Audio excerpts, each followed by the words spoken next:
नमस्कार दोस्तों, स्वागत है हमारे चैनल आरडी एजुकेशन में। आइए आज हम त्रिभुज से संबंधित कुछ महत्वपूर्ण जानकारी प्राप्त करते हैं, जिसमें आप देखेंगे त्रिभुज की परिभाषा क्या है, इसके भेद क्या है और इसके कौन कौन से गुण हैं। आइए देखते हैं। सर्वप्रथम हम त्रिभुज की परिभाषा जानते हैं। जैसा कि आप नाम से ही जानते हैं, ट्राई एंगल। ट्राई माने होता है तीन, एंगल माने होता है कोण। अर्थात ऐसी आकृति जिसमें तीन कोण होते हैं हम त्रिभुज कहते हैं। ठीक। दूसरी, इस हिंदी वाले में आएंगे, त्रि लिखा हुआ है, अब भुज में भुज लिखा है, तो त्रि से तीन यहां भी पता चल रहा है, अब भुज से भुजाएं पता चल रही है, भुजाएं या साइड्स। तो ऐसी आकृति जिसमें तीन कोण होते हैं, तीन भुजाएं होते हैं, हम उसे त्रिभुज के नाम से जानते हैं। ठीक है। जैसे दोस्तों हम परिभाषा लिखते हैं, त्रिभुज की परिभाषा यदि लिखना चाहें तो इस प्रकार से भी लिख सकते हैं। त्रिभुज इसमें लिखते हैं तीन भुजाओं से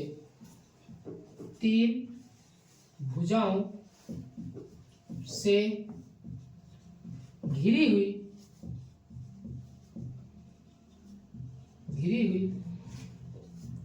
आकृति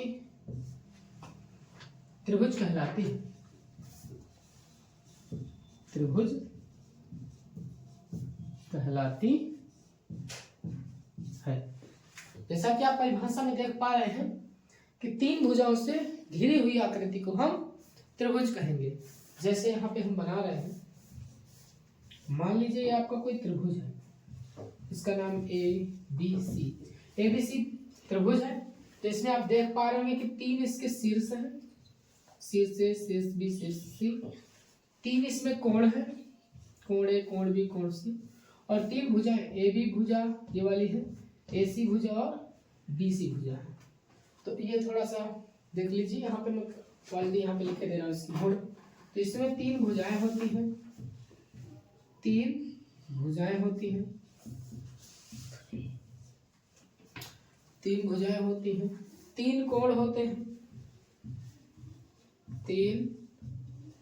कोण होते हैं, और इसमें तीन शीर्ष होते हैं,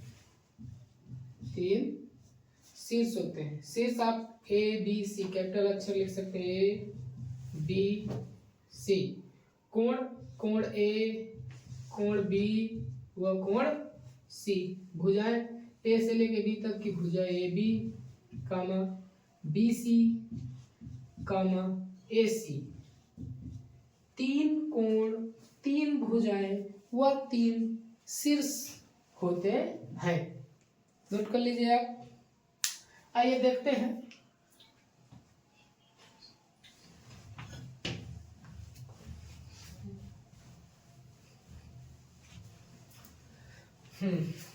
आगे देखते हैं त्रिभुज के भेद, त्रिभुज के प्रकार, इसके भेद देखते हैं।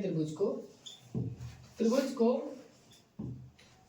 एक है भुजाओं के आधार पर, आपका भुजाओं के आधार पर, एक होता है आपका कोणों के आधार पर, कोणों के आधार पर। ठीक है। भुजाओं के आधार पर हम देखेंगे त्रिभुज तीन प्रकार के होते हैं, जिसमें पहला समबाहु त्रिभुज, दूसरा है समद्विबाहु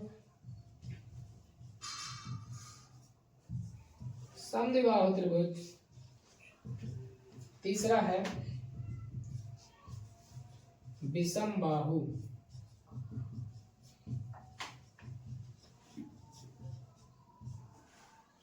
कोणों के आधार पर देखेंगे समकोण त्रिभुज,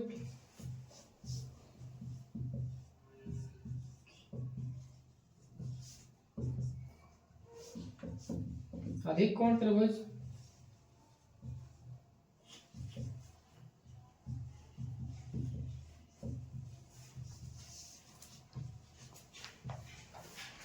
अगला है आपका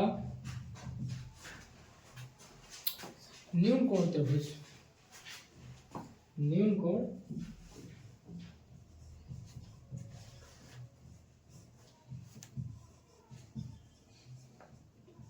त्रिभुज। कोई बात नहीं, इससे शुरू में लिखना था, कोई बात नहीं, ठीक है। अच्छा, अब देखेंगे कि भुजाओं के आधार पर 3 प्रकार के समबाहु, समद्विबाहु, विषमबाहु। कोणों के आधार पे आपके 3 है, एक समकोण त्रिभुज, अधिक कोण त्रिभुज और न्यून कोण त्रिभुज। थोड़ा सा इसमें परिभाषा भी बताया दे रहा हूँ, आप लिख लीजिएगा और इसका चित्र बनाया दे रहा हूँ। जैसे समबाहु ऐसा त्रिभुज जिसमें तीनों भुजाएं बराबर हो। यहाँ पे लिखे दे रहे हैं तीनों भुजाएं बराबर हैं, वह त्रिभुज होता है तीनों भुजाएं बराबर हो। जैसे यहाँ की बात करें, मैं इधर बनाया रहा उचित, जैसे त्रिभुज आपका ए बी सी है, तो ए बी भुजा, बी सी भुजा और ऐसी भुजा, तीनों भुजाएं बराबर, तो आपका समबाहु कहलाएगा। समद्विबाहु त्रिभुज में 2 भुजाएं बराबर हो, 2 भुजाएं बराबर,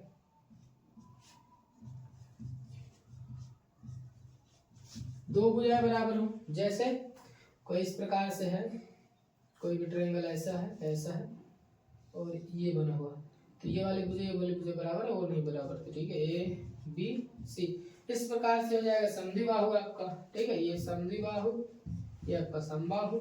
विषमबाहु एक भी भुजा बराबर न हो, एक भी भुजा बराबर ना हो। ध्यान देंगे, विषमबाहु त्रिभुज में ऐसा त्रिभुज है, फिर ऐसा है, फिर ऐसा है, तो ए बी सी इस प्रकार का त्रिभुज जिसमें एक भी भुजा बराबर ना हो विषमबाहु त्रिभुज कहलाता है। चित्र की सहायता से भी आप देख सकते हैं, समबाहु त्रिभुज में आपकी तीनों भुजाएं बराबर होंगी, समद्विबाहु त्रिभुज में आपकी 2 भुजाएं बराबर होंगी, विषमबाहु त्रिभुज में एक भी भुजा बराबर नहीं होगी, अलग अलग माप की होंगी, ठीक है। इधर आते हैं कोणों के आधार पर समकोण त्रिभुज। तो ऐसा त्रिभुज जिसका एक कोण, यहाँ पे लिखे दे रहे हैं कि एक कोण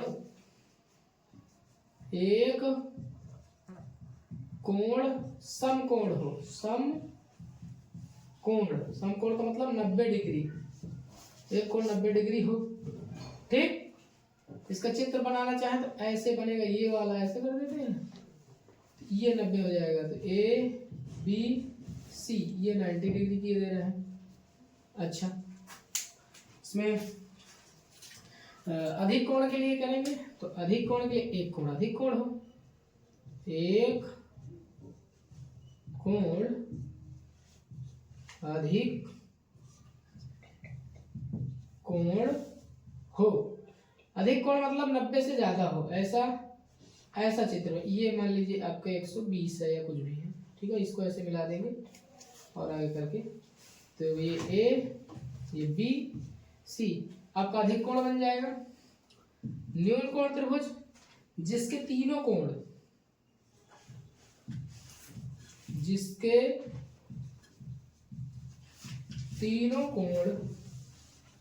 न्यून कोण हो, ठीक। ऐसा त्रिभुज जिसके तीनों कोण न्यून कोण हो, ठीक है। जैसे ये लीजिए, मान लीजिए 60 का है और ये 40 का है और ये 80 का हो गया, ठीक है। तो ये तीनों कोणों की माप क्या होनी चाहिए, तीनों कोणों, हाँ, तो इसके तीनों कोण आपके न्यून कोण होंगे, तो न्यून कोण त्रिभुज कहलाएगा। नोट कर लीजिए इसको, ठीक है, नोट करिए इसको।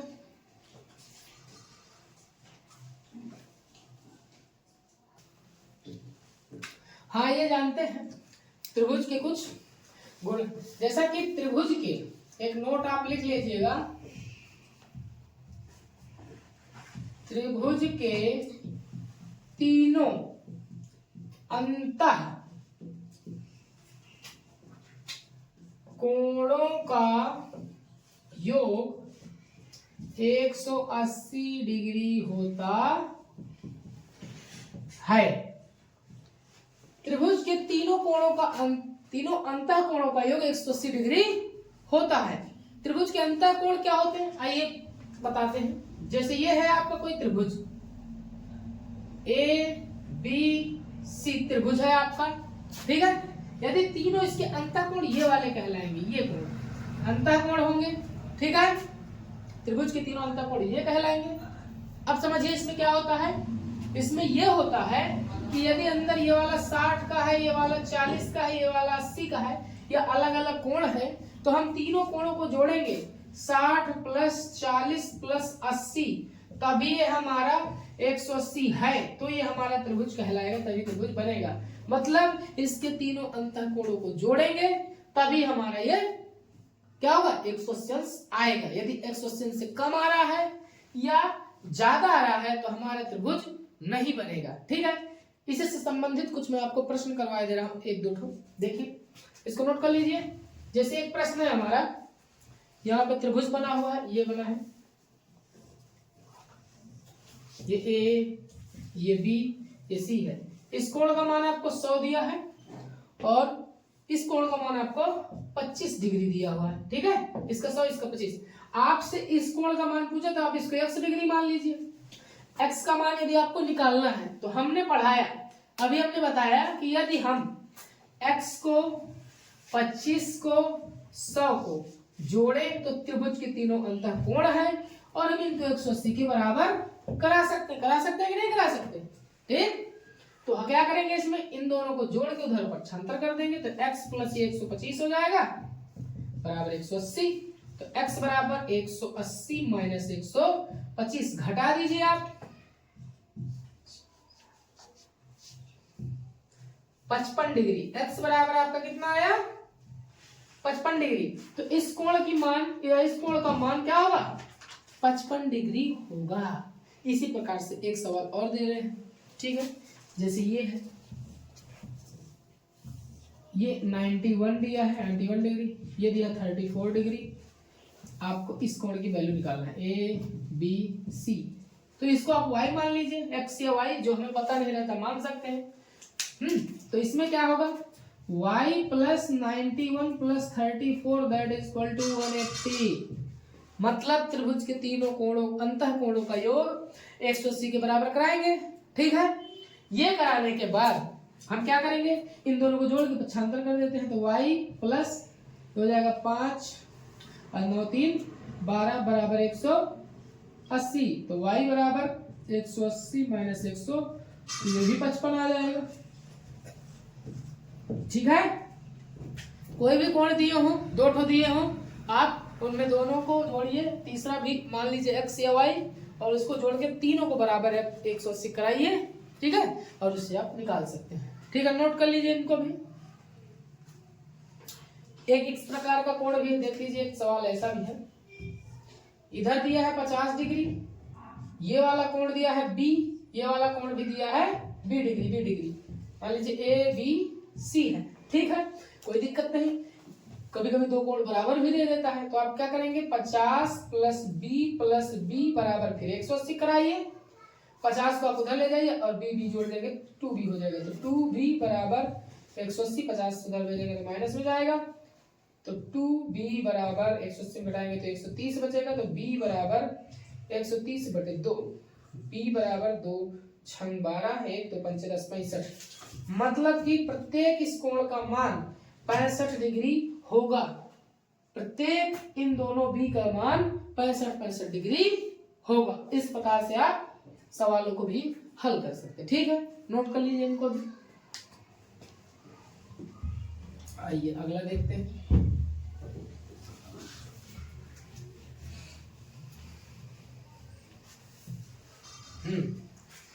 एक है आपकी बहिष्कोण प्रमेय, त्रिभुज की बहिष्कोण प्रमेय, बहिष्कोण प्रमेय, ठीक है। देखते हैं इसको भी, फिर इसके बाद एक और प्रमेय है पाइथागोरस प्रमेय, उसको भी देखेंगे। पाइथागोरस पाइथागोरस प्रमेय, इसको भी देख लेंगे। बहिष्कोण प्रमेय क्या होता है, चित्र की सहायता समझिए। जैसे मान लीजिए कोई त्रिभुज बना हुआ है, किसी एक भुजा को मैंने आगे तक बढ़ा दिया, ध्यान से सुनेंगे। बहिष्कोण प्रमेय में यह है कि कोई त्रिभुज है, उसकी एक भुजा को मैंने आगे तक बढ़ा दिया, तो आपका जो ये वाला कोण होगा ये बहिष्कोण होगा। क्या होगा, बहिष्कोण होगा। ये बराबर किसके होगा, जैसे मान लीजिए यहाँ का कोण, ये भुजा ए, ये बी, ये सी है, तो यहाँ का कोण मान लीजिए स्मॉल ए है, ये वाला बी है, ये वाला कोण सी है, तो बहिष्कोण क्या होगा, a प्लस सी के बराबर होगा, a प्लस सी। तो बहिष्कोण के प्रमेय के अनुसार जब देखेंगे जो कोण होगा बहिष्कोण बराबर क्या होगा, सम्मुख दोनों इस कोण को छोड़कर, ठीक है, सम्मुख दो कोणों का योग के बराबर, सम्मुख कोणों के योग के बराबर होता है। सम्मुख दो कोणों के योग के बराबर होता है, ठीक है। एक सवाल देखते हैं, जैसे आपको ये दिया हुआ है, यहां कोण दिया है 60 डिग्री, यहां कोण दिया है 50 डिग्री। यदि कह दिया जाए ए, ये बी, ये सी, यदि कह दिया जाए इस बहिष्कोण की माप बताइए, यहाँ पे कोई डी बिंदु मान लो, पूछ ले कोण सी बी डी क्या होगा, तो आप क्या करेंगे, बहिष्कोण के प्रमेय के अनुसार 50 प्लस 60, इसको क्या कर देंगे 50 प्लस 60, तो यहाँ पे हो जाएगा 50 plus 60 that is equal to 110। आपका बहिष्कोण का मान 110 डिग्री हो जाएगा, ठीक है, इसको नोट कर लीजिए। चलिए आइए एक और देखते हैं, आपकी पाइथागोरस प्रमेय। हाँ, पाइथागोरस प्रमेय यहां पे मैंने पहले से लिख दिया था, पाइथागोरस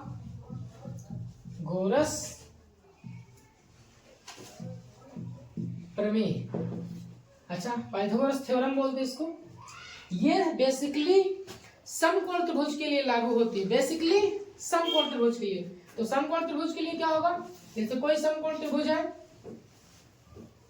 यहाँ पे 90 है, ये ए, ये बी, ये सी, ठीक है, तो इस भुजा को हम कर्ण कहते हैं, इस भुजा को आधार कहते हैं, इस भुजा को लंब कहते हैं। तो पाइथागोरस प्रमेय क्या कहती है, कर्ण का स्क्वायर करें तो वो लंब के स्क्वायर के प्लस आधार के स्क्वायर के योग के बराबर होती है। यही हमारी पाइथागोरस प्रमेय है।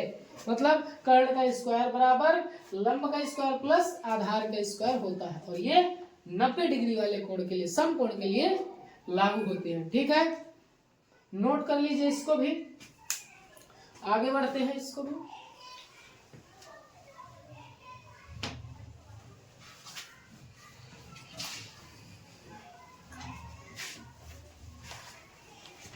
दो कोण की परिभाषा है, उनको भी देख लीजिए। एक होता है पूरक कोण,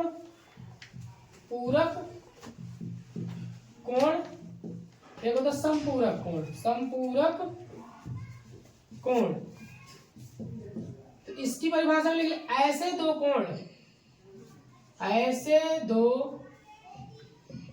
कोण जिनका योग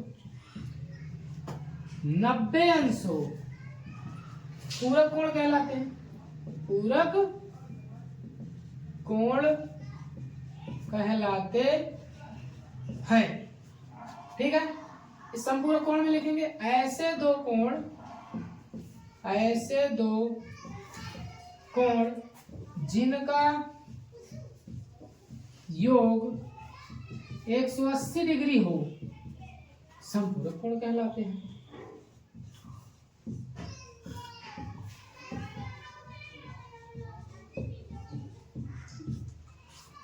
तो इनको भी ध्यान दे दीजिए कि ऐसे दो कोण जिनका योग 90 अंश हो, पूरक कोण कहलाएंगे, ऐसे दो कोण जिनका योग 180 हो, समपूरक कहलाएंगे। जैसे अगर मैं कह दूं भाई दो कोण है हमारे पास, एक कोण x है दूसरा कोण 40 है। तो बताओ x की वैल्यू, ये दोनों क्या है, ये दोनों पूरक है। क्या है, पूरक कोण है, कोण है। तब x का मान पूछ ले आपको, तो आपको करना कुछ नहीं है, x प्लस 40 बराबर आप 90 करेंगे, x बराबर 90, 40 उधर ले जाएंगे तो माइनस हो जाएगा, तो 90 में से 40 घटाएंगे, x बराबर 50 डिग्री आ जाएगा। इस प्रकार से सवाल दे देता है कि दो कोण दे दिया, बोल दिया पूरक है, आप मान निकाले। जैसे इसी में एक दे दिया y प्लस दूसरा दे दिया आपको 120, बोल दिए समपूरक कोण है, समपूरक कोण है, कोण है।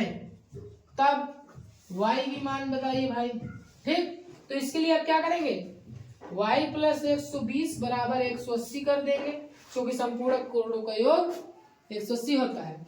और y बराबर हो जाएगा आपका 180 माइनस 120, तो y बराबर हो जाएगा, जब 120 घटा देंगे तो 60 डिग्री, ठीक है। तो y की वैल्यू आपकी 60 डिग्री आएगी। तो इनको भी आप थोड़ा सा नोट कर सकते हैं, ठीक है। समझ में आ रहा होगा आपको, देख लीजिए। अच्छा, आगे और आते हैं।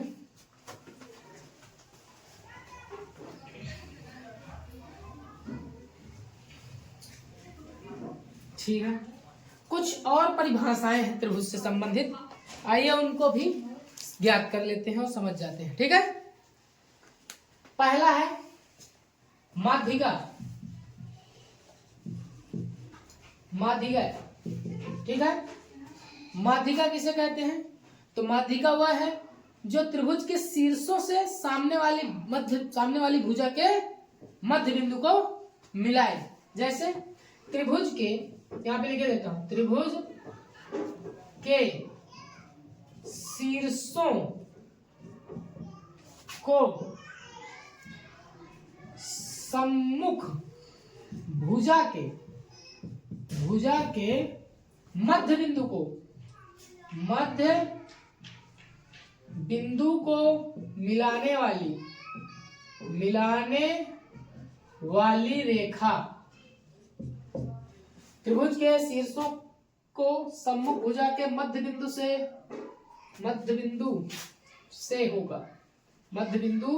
से मिलाने वाली रेखा को माध्यिका कहते हैं, माध्यिका कहते हैं। ध्यान देंगे, चित्र की सहायता से समझाने का प्रयास कर रहे हैं, ठीक है। जैसे कोई त्रिभुज है ABC, इस शीर्ष से सामने वाली भुजा का मध्य बिंदु आपको नाप लेना है और उसका मध्य बिंदु लेना है, यम जैसे, तो इसको मिला दिया तो ये आपकी माध्यिका होगी। इसी प्रकार इस तरह से इसको मिला देंगे, ये माध्यिका होगी। इसी प्रकार इसको मिला देंगे तो ये माध्यिका होगी। और ये मान लीजिए O पर काट रहे हैं, O पर प्रतिच्छेद कर रहे हैं।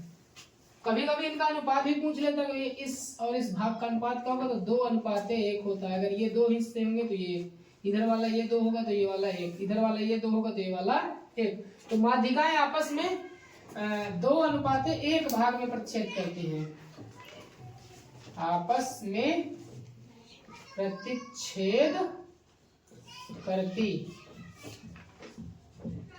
है, ठीक है।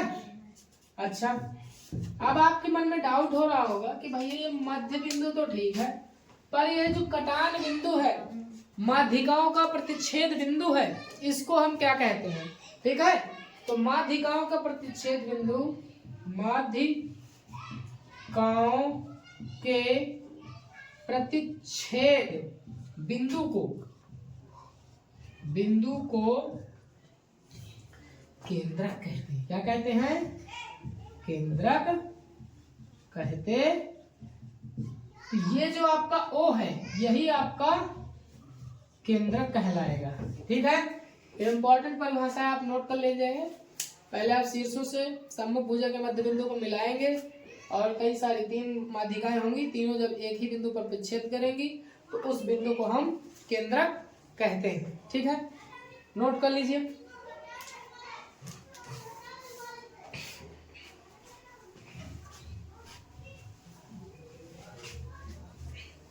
अच्छा, आगे आइए।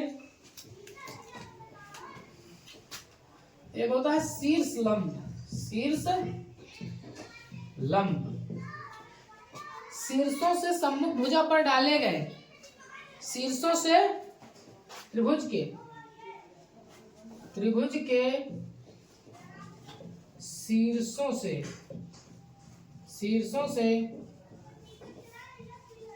सम्मुख भुजा पर डाले गए लंब को शीर्ष लंब कहते हैं। शीर्ष लंब कहते हैं। चित्र की सहायता से समझ लीजिए, ठीक है, चित्र की सहायता से समझ लीजिए। जैसे ये है आपका कोई त्रिभुज, इस शीर्ष से सम्मुख भुजा पर लंब, अगर ये 90 नहीं है, ये 90 नहीं है, तो यहाँ से कुछ लंब इस प्रकार का आएगा। ये इससे डालेंगे लंब सामने वाली भुजा में, तो ये शायद कहीं ऐसे जाएगा। इससे लंब डालेंगे तो ये कहीं इस तरह से जाएगा, यहीं से होकर के इस कटान बिंदु से होकर के यहाँ पे कहीं 90 बनेगा, ये ऐसे बनेगा, ठीक है, इस तरह से ध्यान देंगे। ये ए है, ये बी है, सी है। तो शीर्ष से सम्मुख भुजा पर डाला गया लंब, शीर्ष से सम्मुख भुजा पर डाला गया लंब, ठीक है, क्या कहलाएगा? शीर्ष लंब कहलाएगा। ये मान लीजिए ओ डैश बिंदु, ओ बिंदु पर ये भी मिलते हैं, ठीक है। तो इस कटान बिंदु को जहां शीर्ष लंब मिलते हैं, तो शीर्ष लंबों के प्रतिच्छेद बिंदु को शीर्ष लंबों के प्रतिच्छेद बिंदु को लंब केंद्र कहते हैं। क्या कहते हैं? लंब केंद्र कहते हैं। नोट कर लीजिए इसको भी।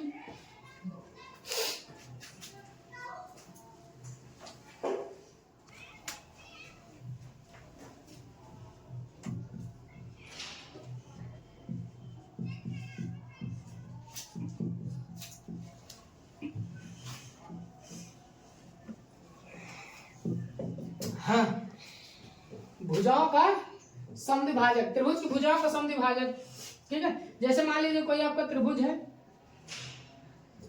और लंब समद्विभाजक लिख दीजिए आप यहाँ पे, लंब समद्विभाजक, लंब समद्विभाजक, भुजाओं का, त्रिभुज की भुजाओं का, त्रिभुज की भुजाओं का लंब समद्विभाजक। मतलब मान लीजिए आपकी कोई भुजा है, इस पर 90 पड़ रहा हो, थोड़ा चित्र अच्छा बना लीजिए, इस तरह का बनाइए तो थोड़ा आसान रहेगा, ठीक है। ए बी सी, इस पर 90 हो, इस पर 90 डालेंगे तो ऐसी भुजा काटेंगे तो ऐसे जाएगी शायद, ये 90 बनाती हो और आधी हो, मतलब ये टुकड़ा आपका बराबर हो, ठीक है। इसी प्रकार इस पर 90 बना रही हो, ये क्या हो, इसके आधी हो, यहां से जाएगी कहीं, यहां से ऐसे, ठीक। ये इस पर डालेंगे तो ये ऐसे जाएगी, दो ही भुजाएं बना लेंगे तो ठीक, कोई दिक्कत नहीं। तो इसे हम लंब समद्विभाजक की बिंदु मान लीजिए ओ पर काट रहे हैं, तो यहाँ पे लंब समद्विभाजक के लिखेंगे त्रिभुज की भुजाएं क्या हो, आपस में लंब समद्विभाजक, यानी कि लंब समद्विभाजित हो, यानी वह रेखा जो त्रिभुज की भुजाओं को लंब समद्विभाजित करे, लंब समद्विभाजित करे, लंब समद्विभाजक कहलाती है, लंब समद्विभाजक कहलाती है। मतलब ये जो रेखा है, मान लीजिए यम है, ये रेखा यन है, यन है, तो ये रेखा यहाँ पे मान लीजिए P है, यहाँ पे Q है, यहाँ पे A है, यहाँ पे मान लीजिए C हो, D हो जाएंगे। तो ये सारी रेखाएं क्या है, लंब समद्विभाजक, और ये जिस बिंदु पर मिल रही हैं, इसे हम त्रिभुज का लंब समद्विभाजक जहां पर मिल रहे हैं, उसे हम त्रिभुज का परिकेंद्र कहेंगे। क्या कहेंगे? परिकेंद्र। जहां पर त्रिभुज की लंब समद्विभाजक मिलती हैं, एक दूसरे को परिच्छेद करती हैं, उसे हम त्रिभुज का परिकेंद्र कहते हैं। यहाँ पे लिखेंगे लंब समद्विभाजकों का प्रतिच्छेद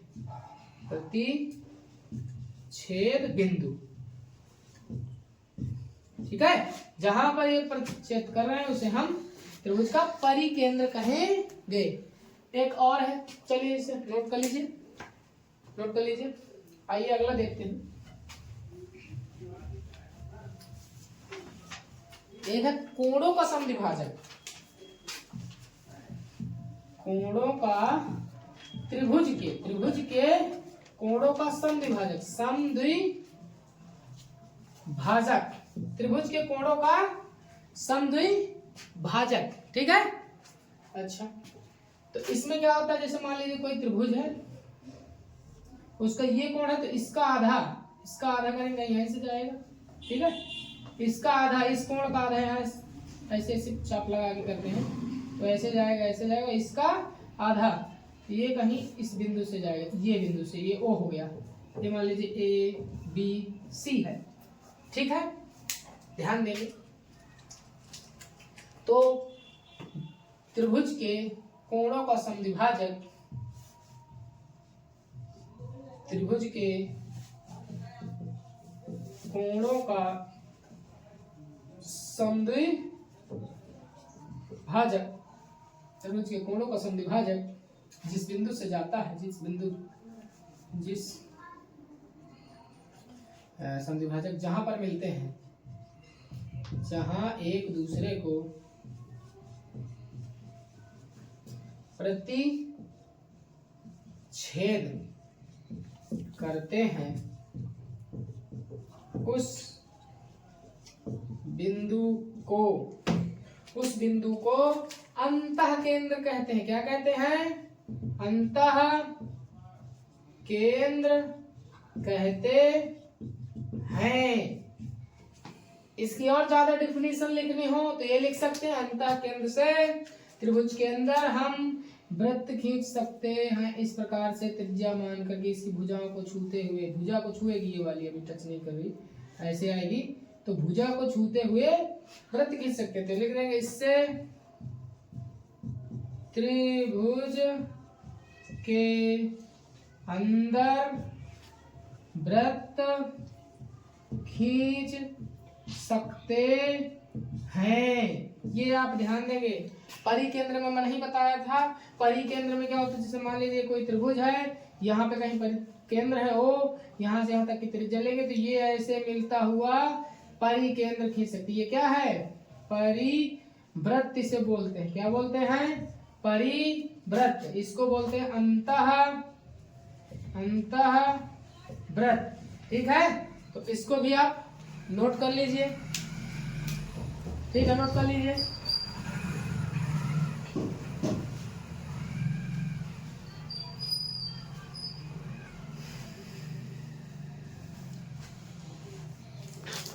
ठीक है, धन्यवाद।